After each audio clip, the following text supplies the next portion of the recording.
Hello दोस्तों, स्वागत है आपका रेलवे टेक्स्ट बुक पर। और स्वागत है आपका इस सेशन में जहां पर बहुत से लोग एक सवाल पूछ रहे थे कि सर असिस्टेंट ट्रैक मशीन जो है दोस्तों, इनका काम क्या होता है, इनकी सैलरी क्या होती है। क्योंकि हम आरआरबी ग्रुप डी जब फॉर्म यहां पर अब जब आएगा, ठीक है, तो हम जब इसको देख रहे होंगे तो हम जानना चाहते हैं सैलरी कितनी होगी, सो दैट कि हम प्रायोरिटी अपनी दे सकें, प्रेफरेंस दे सकें, ठीक है। और वर्क क्या होता है, वर्कलोड, वो हम लोग यहाँ पे डिस्कस करने वाले हैं, ठीक है। तो बस आपका जो है दोस्तों 5 से 10 मिनट चाहिए होगा मुझे, सिर्फ 5 से 10 मिनट में आपको सारी चीजें समझा दूंगा, ठीक है। चलिए तो स्टार्ट करते हैं। एक बार जल्दी जल्दी से सेशन को शेयर कर दीजिएगा। पहले हम लोग बात करते हैं दोस्तों कि इनके कार्य क्या होता है, असिस्टेंट ट्रैक मशीन का कार्य क्या होता है और आपको यहां पर कितना समय देना होता है। तो देखिए, सबसे पहले मैं आपको बता दूं, इनका काम होता है ट्रैक मेंटेनेंस और जो है मरम्मत का। अब आप ये सोचोगे कि भाई ट्रैक मेंटेनेंस और मरम्मत के लिए जो है फावड़ा आवड़ा लेके काम करना होगा, नहीं। यहां पे दोस्तों इस तरीके की मशीन्स होती हैं जो आप लोग पिक्चर में देख पा रहे हो, इन मशीन्स का इस्तेमाल किया जाता है, ठीक है। ये मशीन्स का इस्तेमाल किया जाता है, ठीक है। इन मशीनों की मदद से जो है दोस्तों क्या करना पड़ता है, ट्रैक मेंटेन करना होता है, ठीक है। इनका रूटीन वर्क होता है कि ट्रैक ट्रैक को जो है मेंटेन करना है और कहीं पर अगर कोई गड़बड़ी है तो उसको मरम्मत करना है, ठीक है। दूसरा चीज क्या होता है, मशीन का संचालन। मशीन जैसे दोस्तों ये बड़ी बड़ी ऐसी मशीन्स होती हैं, ठीक है। ये जैसे ये मशीन है, ये मशीन है, इनका जो है दोस्तों संचालन, ठीक है, इसको किस तरीके से जो है संचालित किया जा सकता है। ट्रैक मशीनों की जैसे कि टैंपिंग मशीन, दोस्तों इनकी एक मशीन होती है जिसको हम कहते हैं टैंपिंग मशीन। ये सब बताया जाएगा जब आप ट्रेनिंग, जब आपका सिलेक्शन हो जाएगा, ट्रेनिंग में आप जाओगे ना, तो आपको बताया जाएगा कि भाई क्या कौन सी मशीन किस तरीके से वर्क करती है। वो सारा कुछ आप लोग को फिर बाद में वर्क के समय में करना पड़ता है, ठीक है। इनकी जो है मेंटेनेंस भी करनी होती है, अभी देखेंगे। Tamping machine, ballast cleaner machine, profiling machine और आदि का संचालन और जो है यहाँ पे देखरेख आपको करना होगा अगर आपका सिलेक्शन हो जाता है असिस्टेंट जो है ट्रैक मशीन में। उसके अलावा जो है तीसरा काम है ट्रैक की जांच और सुधार। आपको जो है दोस्तों, अभी यहाँ पे ट्रैक मेंटेनेंस की हम बात ही कर रहे थे, तो आपको जो है दोस्तों डेली डे बाय डे जो है आप लोग को क्या करना पड़ेगा, चेक करना होगा कि भाई यहाँ पे कोई दिक्कत तो नहीं है, कोई प्रॉब्लम तो नहीं है। ट्रैक की जांच करनी होगी और उसमें सुधार करना होगा। तो देखिए दोस्तों, जैसे ट्रैक के गेज या फिर उसके स्तर या फिर संरेखण मतलब अलाइनमेंट में कोई डिफरेंस आ जाता है, ठीक है, उनकी नियमित जांच करना होगा और आवश्यकता अनुसार जो है उस पर सुधार कार्य भी करना होगा। मान लीजिए आप दोस्तों चेकिंग में निकले, ठीक है, और आपको दोस्तों यहाँ पे जो है ट्रैक के गेज भी देखने होंगे, उस पे जो स्तर है मतलब जो, और या फिर जो संरेखण है मतलब जो अलाइनमेंट होना चाहिए वो अलाइनमेंट नहीं है, कुछ गड़बड़ी दिखने देखने को मिल रही है, तो इसमें आपको सुधार करना पड़ेगा, ठीक है, ये ध्यान रखेंगे।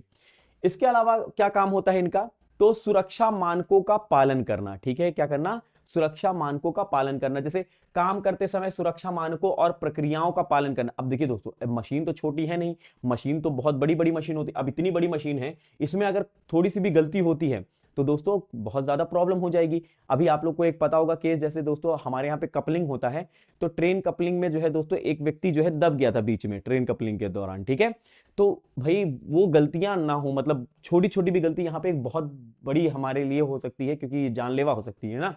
तो थोड़ा सा इस पे थोड़ा सा हमें ध्यान देना होता है। तो इस सुरक्षा मानकों का पालन, इसलिए आपको धैर्य, जब सिलेक्ट हो जाओगे, जब आपको ट्रेनिंग दिया जाएगा, तो सबसे पहले आपको बोला जाएगा कि कोई भी चीज हो आपको धैर्य से करना है, कोई जल्दबाजी में चीजें नहीं करनी है।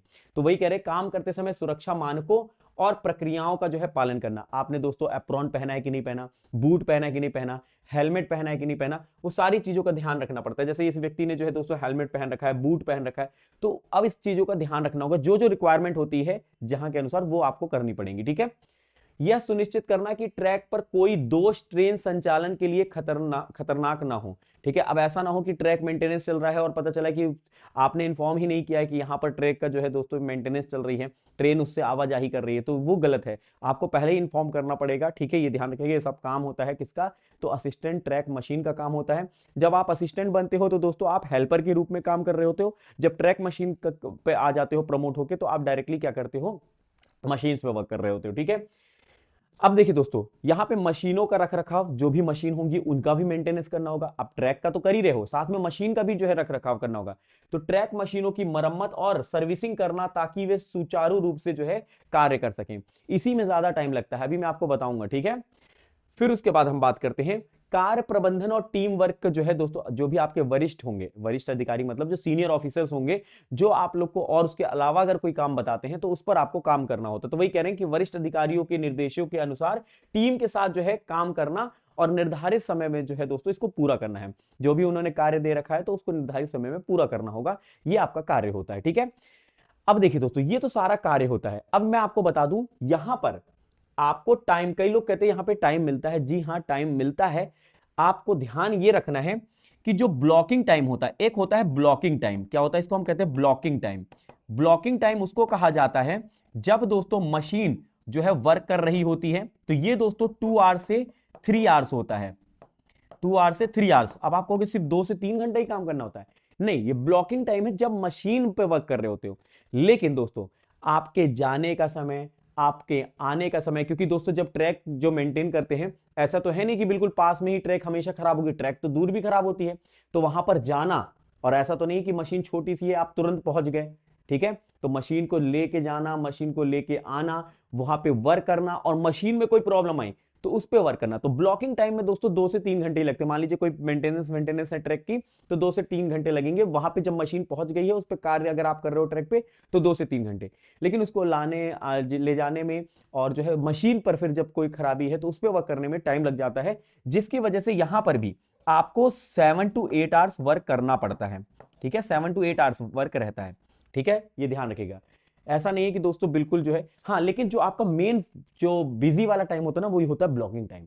ब्लॉकिंग टाइम में क्योंकि दोस्तों आपको ट्रैक पे ही मेंटेन कर रहे हो, तो आपको वहां पर ध्यान देना पड़ेगा मशीन में, आपको हर एक चीज की सुरक्षा रखनी पड़ेगी। ठीक है, ये ध्यान रखेंगे। तो कुल मिला के आपको 7 to 8 आवर्स काम करना पड़ता है। ठीक है, इसमें भी दोस्तों शिफ्ट वाइज भी होते हैं। ठीक है, अगर आपका दोस्तों इवनिंग शिफ्ट हो गया, मॉर्निंग शिफ्ट हो गया, क्योंकि देखिए ट्रैक तो कभी भी खराब हो सकती है, तो आपकी जो है इसमें शिफ्ट वाइज भी चलता है, ये आपको ध्यान रखना है। अब इसमें दोस्तों सैलरी की बात करते हैं। ये दोस्तों मैंने एक सैलरी स्लिप लगा रखा है जो कि पुरानी सैलरी स्लिप है। इसमें दोस्तों एक प्रॉफिट होता है as compared to the other जो पोस्ट ऑफ ग्रुप डी है, उनमें से ज्यादा प्रॉफिट होता है। वो क्या प्रॉफिट होता है वो मैं अभी आपको एकदम डिटेल बताऊंगा।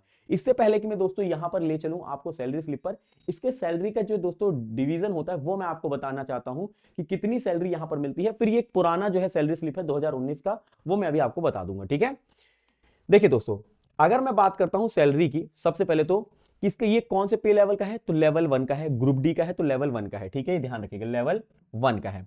दूसरी चीज, कौन से पे मैट्रिक्स पे, तो 7 CPC पे है, ये भी ध्यान रखिएगा। इनिशियल पे मतलब बेसिक पे, बेसिक पे जो होता है दोस्तों वो कितना होता है, तो आप कहोगे ये होता है 18,000। 18,000 से शुरू होता है। हर साल जो है दोस्तों बेसिक पे में 500 जो है दोस्तों, पहले जो है ईयर पे 500 बढ़ेगा, अगले ईयर 600, फिर अगले ईयर 700, ऐसे बढ़ता जाता है। ठीक है, बेसिक पे में, ये ध्यान रखिएगा। एचआरए की अगर मैं बात कर लूं, एचआरए मतलब होता है होम रेंट अलाउंस। क्या होता है, होम रेंट अलाउंस। दोस्तों मान लीजिए आप कहीं पर वर्क कर रहे हो, तो आपको दोस्तों किराया दे रहे होगे। ठीक है, आप मान लीजिए कहीं पर पोस्टिंग हुई है, तो आप वहां पर किराया तो दोगे ना, ऐसे तो है नहीं कि फ्री में रहोगे। तो किराया देने के लिए ये दोस्तों पैसा मिलता है, जिसको हम होम रेंट अलाउंस कहते हैं। और ये दोस्तों डिफर करता है कि आप कौन सी सिटी में हो। मान लीजिए दोस्तों आप जो है दोस्तों सिटी सी में हो, तो सिटी सी में आपको कम मिलेगा। अगर आपको सिटी ए मतलब दोस्तों अपग्रेडेड, फॉर एग्जांपल एक छोटा शहर है, छोटे शहर में दोस्तों आपको किराया उतना ज्यादा नहीं लगेगा, तो आपको 2,000 रुपए मिलेगा। ठीक है, थोड़े से उससे बड़े शहर में हो तो और ज्यादा मिलेगा, 3,000, और बड़े शहर में हो तो आपको 4,000 तक यहां पर मिलता है। होम रेंट अलाउंस 2,000 से 4,000 के बीच में, वो डिफर करता है कि डिपेंड करता है कि आप कौन सी सिटी में हो। दूसरी चीज डियरनेस अलाउंस, इसको डीए मतलब होता है डियरनेस अलाउंस, जिसको कहते हैं महंगाई भत्ता, डियरनेस अलाउंस कहते हैं। ठीक है, ये ध्यान रखिएगा। डियरनेस अलाउंस जो है दोस्तों अभी 50% है, आगे बढ़ के ये 53% हो जाएगी। ठीक है, तो अगर मैं 50% की बात करता हूं तो किसका 50%, बेसिक पे का। किसका, तो ये बेसिक पे का 50% आपको मिलता है। महंगाई भत्ता जो है वो बेसिक पे जितना होता है, जो बेसिक पे है इसका 50%, तो 9,000 आप लोग को किसका मिलेगा, तो इसका मिल जाएगा। ठीक है, उसके अलावा ट्रांसपोर्ट अलाउंस, ट्रांसपोर्ट अलाउंस जो है दोस्तों इसमें आप लोगों को 1800 से 2,200 रुपए मिलता है। 1800 से जो सॉरी 1800 से 2,200। ठीक है, ये कौन सा ट्रांसपोर्ट अलाउंस है, तो ये ट्रांसपोर्ट अलाउंस उसे कहा जाता है, जैसे मान लीजिए आप कहीं पर आपकी पोस्टिंग हुई है, तो आप अपने घर से वहां पे वर्क करने तो जाओगे हेडक्वार्टर पे, मतलब जो वहां पे ऑफिस है वहां तो जाओगे, उस उधर तक जाने और आने का जो दोस्तों आपको चार्ज दिया जाता है वो दोस्तों 1800 से 2,000 मिलता है महीने का। ठीक है, इसको कहते हैं ट्रांसपोर्ट अलाउंस। अब दोस्तों यहां पे असिस्टेंट ट्रैक मशीन में फायदा क्या होता है वो मैं आपको बताता हूं। मैंने क्यों कहा कि इनकी सैलरी जो है अदर पोस्ट से 10 से जो है 12,000 ज्यादा होती है, क्योंकि यहां पर मिलता है ट्रैवल अलाउंस। अब आप कहोगे सर ट्रांसपोर्ट अलाउंस तो मिल गया, अब ट्रेवल अलाउंस क्या है? दोस्तों देखिए यहां पर एक चीज पे ध्यान दीजिएगा, ये है हेडक्वार्टर, ठीक है। तो जो भी असिस्टेंट ट्रैक मशीन में काम करता है तो उनको जो है ट्रैक को क्या करना होता है, मेंटेन करना होता है। अब मान लीजिए कि दोस्तों ये दोस्तों हेडक्वार्टर के अंदर 8 किलोमीटर वाला क्षेत्र है। अगर दोस्तों हेडक्वार्टर के 8 किलोमीटर के अंदर में कोई भी दोस्तों प्रॉब्लम आती है तो आपको कोई भी ट्रेवल अलाउंस नहीं मिलता है, ठीक है। ट्रेवल अलाउंस नहीं मिलता। अगर आपको मान लीजिए हेडक्वार्टर के 8 किलोमीटर के अंदर के कहीं पर जाना पड़ रहा है एरिया में, तो आपको उसका ट्रेवल अलाउंस नहीं मिलेगा। लेकिन जैसे ही आप इसके बाहर जाओगे तो आपको 500 रुपए प्रतिदिन मिलता है, 500 रुपीज पर डे। कितना? 500 रुपए प्रतिदिन का मिलता है, ये ध्यान रखिएगा। अब मान लीजिए दोस्तों 30 दिन में से अमूमन ये देखा गया है कि आपको जो है हेडक्वार्टर के 8 किलोमीटर से ज्यादा दायरे में आपको जाना पड़ता है 20 से 22 दिन। हो सकता है किसी का 26 दिन भी हो, 30 दिन में से 30 दिन तो नहीं भेजते हैं, ठीक है। बट ये देखा गया है कि 20 से 22 दिन आपको जाना पड़ता है। अब 20 से 22 दिन जाना है, एक दिन का दोस्तों 500 रुपए मिल रहा है, ठीक है। तो 2 दिन का 1000 रुपए और 22 दिन का जो है कितना हो जाएगा, तो दोस्तों 11,000 रुपए। अब मान लीजिए ये व्यक्ति 20 दिन गया होगा, ये व्यक्ति अगर 20 दिन गया है, 20 डेज, मैं आपको यहां पे लिख देता हूं जिससे आप कंफ्यूज ना हो कि ये 10,000 कितने दिन का मिला है। तो ये 20 दिन का इनको जो है 10,000 मिला है, 20 दिन का इनको 10,000। एक दिन का मिलता है यहां पे 500, मैंने लिख दिया 1 डे का, एक दिन का 500 रुपए। इसी की वजह से जो है दोस्तों जितनी भी ग्रुप डी में पोस्ट हैं उनसे ज्यादा इसमें सैलरी मिलती है, इसकी वजह से इसमें सैलरी बढ़ जाती है, ठीक है। 10,000 से 12,000। अब मान लीजिए जो 26 दिन गया होगा उसको 13,000 रुपए मिलेगा, जो 22 दिन गया होगा उसको 11,000, जो 20 दिन गया होगा उसको 10,000, है ना। तो ये ध्यान रखिएगा। तो अगर आप काउंट करो मोटा मोटा कि यहां पे सैलरी टोटल कितनी मिलती है, तो देखिए 18,000 ये हो गया। हम मान के चलते हैं दोस्तों कि वो छोटे सिटी में रह रहा है, ठीक है, तो सिर्फ छोटे सिटी में, हम बड़े सिटी का नहीं मान रहे। तो 2,000 उसको रहने के लिए मिल रहा है, ठीक है। तो 18 और 2 20 हो गया, 20 और 9 9,000 क्या महंगाई भत्ता, तो 29,000 हो गया। 29,000 की अगर मैं बात करता हूं, उसके बाद जो है आपको ट्रांसपोर्ट अलाउंस हम मान लेते हैं 2,000 उसको मिल रहा है, ठीक है। 29 और 2 कितना हो गया उसको, 29 और 2 तो 31,000 हो गया। 31 और 10 41,000 हो गया। क्या हो गया?